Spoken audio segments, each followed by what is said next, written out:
I kept tapping my watch to try and get the second hand to start ticking again. I didn't know when it stopped. I woke up to it stuck. That made me nervous. I would be stuck in this dimension until I got it ticking again.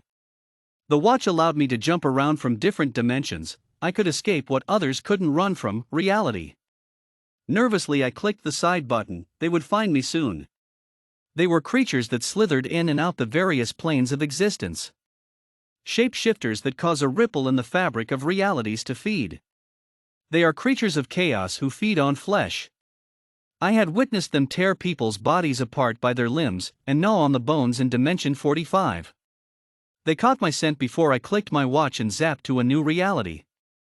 I was able to brush them off in the Dimension 86 and continue on with my mission to find her. It was rumored that there was a dimension that mirrored my own. It was 10 years behind. If I could find it in time, I could save her. Save her from death. I walked outside into the empty street looking up at the purple sky of Dimension 204. I saw the sky tear in two and a blue light spark. They found me. Creatures poured out from the tear, their tentacles slithered, their purple tongue made horrendous clicking sounds as they hit the street in front of me. I looked down at my wrist, tapped the side button.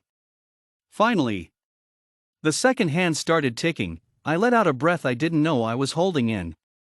First second I threw a couple rocks at them. Their purple tongues clicked in anger. I wasn't going down without a fight. Second I tapped the face of my watch. At random I jumped into Dimension 92, they followed me. Third second I ran through a backyard and saw one of the creatures get stuck in a tire swing. The muddy puddles spattered onto my shoes. I jumped over a picnic table and zapped into the sky. Fourth second I found myself in Dimension 178. I was running on yellow sand while dinosaurs drank from a lake next to me. People with 4 arms were picking fruit the size of my head from the trees. Fifth second I zapped into Dimension 549, which was in space. I held my breath and looked around. The stars and planets speckled the dark abyss around me. They were illuminated with fluorescent fish and vivid dragons, like a children's storybook come to life. Sixth second next was Dimension 24, I dropped into a field of flowers. I got up and before I left I could see beautiful bluebirds. They flew low enough that their bellies skimmed the petals of the flowers. Seventh second I panicked in Dimension 461 because I ran through a carnival with an old Ferris wheel and fried foods on sticks. Filled with people. I glanced behind me and spotted a bluebird being crushed in the tentacles of one of the creatures. It threw the bluebird into its mouth, blue feathers caught in its teeth. They continued after me, but some got sidetracked at all the people running around the carnival rides. They started snatching people from their games. It was a buffet for the creatures. I had to get away. Eighth second I was grateful that they stubbornly slithered after me into Dimension 1001. Here a village was on fire, screams were lost into the red sky. Bombs fell from enormous aircrafts. Ashes swayed down. This dimension was filled with agony and war, and I had to zap away from it. Ninth second I wasn't running, I was falling in the next dimension. I wailed my arms trying to reach for anything.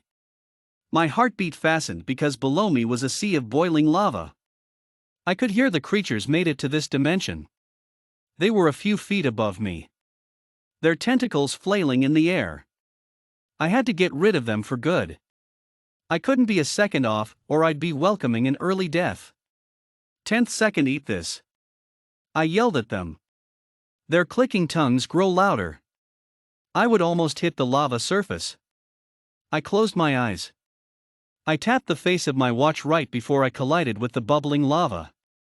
I opened my eyes and wiped the sweat that beaded on my forehead. I made it. I looked around to see blue sky and white snow falling. I shivered at the cold weather, and started counting to 10 over, and over waiting for the creatures to tear through the sky and consume me. They would be here any second if they made it. But they didn't come, and I took a few breaths and smiled. I have a feeling I won't be seeing them in a long time. Time, it was the one thing I couldn't run from.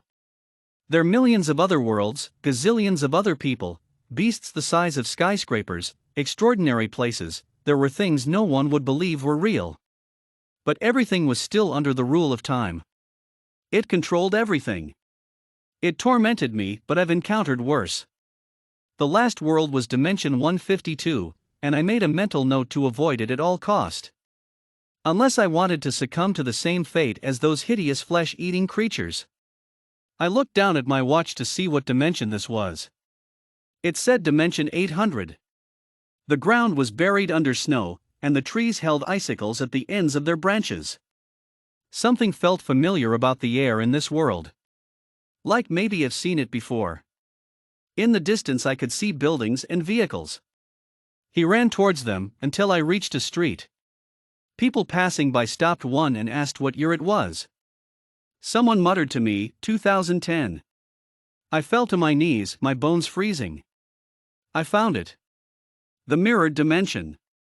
I had to find her quickly. I had to be on time.